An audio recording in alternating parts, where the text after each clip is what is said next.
રાજકોટ નવી કોર્ટ બિલ્ડિંગમાં xerox machine મુદ્દે બાર એસોસિએશન અને વકીલો ડિસ્ટ્રિક્ટ જજ કોર્ટની કાર્યવાહીથી અળગા રહ્યા હતા। વકીલો દ્વારા કાળી રિબિન બાંધીને વિરોધ કરવામાં આવ્યો હતો। ઝેરોક્સ મશીનની રજૂઆત કરવામાં આવી ત્યારે વકીલો સાથે ગેરવર્તન કરવામાં આવ્યું હતું। રાજકોટ બાર એસોસિએશનના પ્રમુખ બકુલ રાજાણી કોર્ટના કામથી માત્ર ડિસ્ટ્રિક્ટ કોર્ટના કાર્યવાહીથી આજે અલિપ્ત રહેવાનું નક્કી કરેલ છે। એમાં જે તે વખતે હાઈકોર્ટમાં અમે રજૂઆત કરવા ગયા હતા એમાં અનેક પ્રશ્નો અમારા સોલ્વ કરવાના બાકી છે।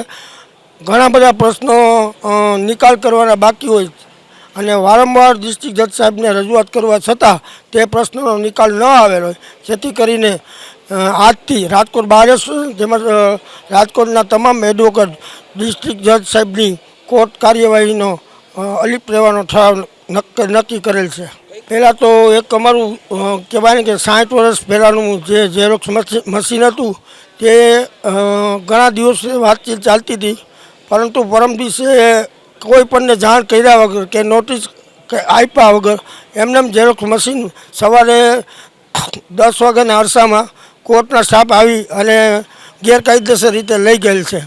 એ બાબતે અમે ડિસ્ટ્રિક્ટ જજ સાહેબને રૂબરૂ રજૂઆત કરેલ કે સાહેબ આ મશીનનો ઓર્ડર ઠક્કર સાહેબે જે તે સમયે કરેલો છે, એ ઓર્ડર અરજી સાથે અમે રજૂ રાખેલ, તેમ છતાં તેમને આ ઝેરોક્સ મશીન હવે તમને નહીં મળે આવું વર્તન કરતાં રાજકોટ બાર એસોસિએશને ડિસ્ટ્રિક્ટ જજ સાહેબની જે કોર્ટ છે તેનો કોર્ટ કાર્યવાહીથી અલિપ્ત રહેવાનું નક્કી કરેલ છે। તેમાં રાજકોટના તમામ એડવોકેટ ભાઈ બહેનોનો સાથ અને સહકાર છે।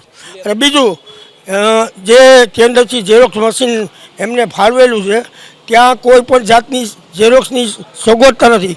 જે ઝેરોક્સ મશીન છે 2, એમાંથી એક ઝેરોક્સ મશીન બંધ છે અને 20 વકીલો લાઇનમાં ઊભા રહીએ, એને કોઈ સરખો જવાબ ન દે। આજે નહીં કાલે વારો આવશે, આખી ફાઇલ હોય તો એવું કહેવામાં આવે છે કે બહાર જઈને કરાવી લો।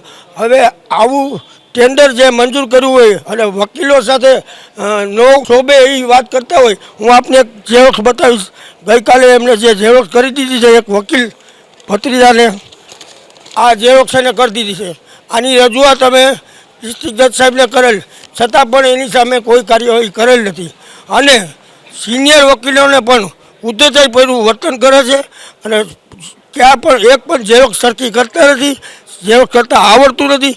તેમ છતાં અમારું જે બાર એસોસિએશનનું મશીન હતું કે બાર એસોસિએશનની ઝેરોક્સ થાય એ મશીન કોઈ કિનાખોરીથી કયા કિનાખોરીથી ઉપાડી લેવાયું એ અમને ખબર નથી। ગાંધી ચિંતા માર્ગે અમે આજે બ્લેક રિબન બાંધી અને સાહેબની કોર્ટનો અલિપ્ત રહેવાનું નક્કી કરેલ છે અને રામ ધૂન તેમજ અલગ અલગ સૂત્રધારથી અમે આજનો દિવસ કરશું।